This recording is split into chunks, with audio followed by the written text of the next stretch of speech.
ॐ सहनाववतु सहनौ भुनक्तु सह वीर्यं करवावहै तेजस्विनावधीतमस्तु मा विद्विषावहै। ओम शांति शांति शांति। हरि ओम। देखिए, पिछले 2-3 श्लोक से अर्जुन जो है धीरे धीरे भूमिका बना रहे थे और भूमिका बनाते बनाते अर्जुन आगे क्या कहते हैं अगले 2 श्लोकों में हम देखते हैं और फिर उसके बाद इस अध्याय में आगे क्या बात होने वाली है उसको भी समझेंगे। तो पहले अर्जुन क्या कहते हैं कि वक्तुम अर्हसि अशेषेण दिव्या ही आत्मविभूतया याभिः विभूतिभिः लोकान इमान त्वं व्याप्य तिष्ठसि। तो भाषा की दृष्टि से वक्तुम अर्हसि अशेषेण, आप जो है आप अपनी दिव्य विभूतियों को संपूर्णता से कहने में समर्थ हैं। अशेषेण मतलब कि रुके नहीं, कोई कुछ शेष न बचे। वक्तुम अर्हस्य, आप जो है अपनी सारी जो दिव्य विभूतियां, दिव्य ही आत्म विभूतियां, अपनी जितनी आत्म विभूतियां हैं उनको सबको आप अंत तक कह सकते हैं। अर्हस्य से अशेषेण, इनका मतलब अशेष, शेष का मतलब है कुछ बाकी रह जाए, अशेषेण मतलब कुछ बाकी ना रहे, उतना बता दो, उतना कह दिया जाए। तो अर्जुन कह रहे हैं कि आप अपनी आत्मविभूतियों को, दिव्य आत्मविभूतियों को अंत तक बता सकते हैं। वक्तुम अर्हस्य, बिल्कुल उनके बारे में सब कुछ भली बात बता सकते हैं। क्यों? या फिर विभूति लोका ईमान स्तत्वम व्याप्त तिष्ठति।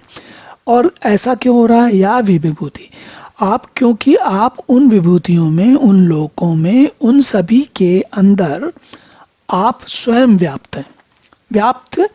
व्याप्य तिष्ठति, तो कह रहे हैं कि इन सब लोकों में आप अपनी विभूतियों में व्याप्त हैं। जरा इसको थोड़ा सा एक अलग प्रकार से देखते हैं। आप देखिए, अब हम 1 मिनट के लिए मानते हैं कि अर्जुन, हम लोग, मैं और आप अर्जुन की जगह हैं, ठीक है, और भगवान कृष्ण जो है आपका कोई एक ऐसे मित्र हैं जो कि बहुत जगह घूमे हुए हैं, बहुत प्रकार के उन्होंने काम किए हुए हैं और बहुत कुछ उन्होंने पढ़ा हुआ है और बहुत प्रकार के अनुभव किए उन्होंने। तो क्या होता है, जब आपका ऐसा कोई मित्र कहीं से घूम फिर कर वापस आपसे बहुत दिनों के बाद मिलता है तो आप क्या कहते हो उससे कि भाई आप सुनाओ, भाई क्या करके आए हो, क्या क्या किया आपने, क्या क्या आनंद किया, क्या क्या नई चीजें सीखी या क्या नए कार्य किए। और हम ऐसा क्यों कहते हैं? हम ऐसा इसलिए कहते हैं क्योंकि हमें मालूम है कि भाई हमारा जो मित्र है वो नए बहुत सारे काम करके आया है। और जब हम ये कहते हैं कि वो करके आया है, इसका अर्थ क्या होता है? इसका मतलब ये होता है कि उसने साक्षात अनुभव किया है। इसी प्रकार अर्जुन यहाँ क्या कह रहे हैं कि आप जो है सारी विभूतियों के बारे में बहुत कुछ बता सकते हो, बहुत कुछ नहीं, संपूर्णता से सब कुछ बता सकते हो। क्यों बता सकते हो? क्योंकि आप ही तो सबको संभाल रहे हो, आप ही तो इन सबको चला रहे हो। मैंने उस मित्र का उदाहरण इसलिए लिया क्योंकि हम ऐसे किसी व्यक्ति को नहीं जानते जो सब कुछ चला रहा हो, लेकिन हम ऐसे व्यक्ति, हमारे ऐसे 2 मित्र हो सकते हैं जो कि हमसे ज़्यादा जानते हों, हमसे ज़्यादा घूमते हों, हमसे ज़्यादा अनुभव जिनके पास हों। ऐसी संभावना है, ऐसी संभावना बिल्कुल है कि हम ऐसे लोगों को, अधिक लोगों को जानते हो, ऐसे हमारे मित्र हों जो और बहुत सारे ज़्यादा काम करते हों, ज़्यादा जानते हों।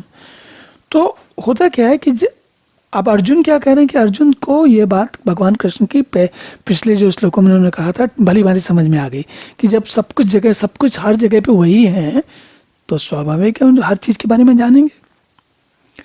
तो ये जानते हैं या जानते हो, सब जगह व्याप्त करके है।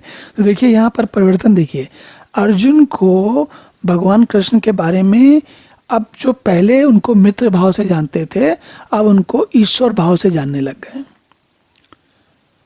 और ईश्वर भाव या परमात्मा भाव से जानने में उनको लग रहा है कि कुछ और पता चलना चाहिए। ये तो ऐसे लगता है ना कि वो क्या बोलते हैं, अलाउद्दीन का जिन्न आपके हाथ में लग गया हो, तो ऐसा लगता है कि सारे काम करवा लो। तो वैसी स्थिति अर्जुन की हो रही है। अर्जुन को ऐसा लग रहा है कि अब जो है हम ये तो पता नहीं क्या क्या जानते हैं और सब कुछ जानते हैं, तो अब इनसे कुछ और बहुत पूछा जाए, जाना जाए कि क्या जान सकते हैं। चलिए देखते हैं कि अर्जुन क्या जानना चाहते हैं भगवान कृष्ण से। ओम पूर्णमदः पूर्णमिदं पूर्णात् पूर्णमुदच्यते पूर्णस्य पूर्णमादाय पूर्णमेवावशिष्यते। ओम शांति शांति शांति।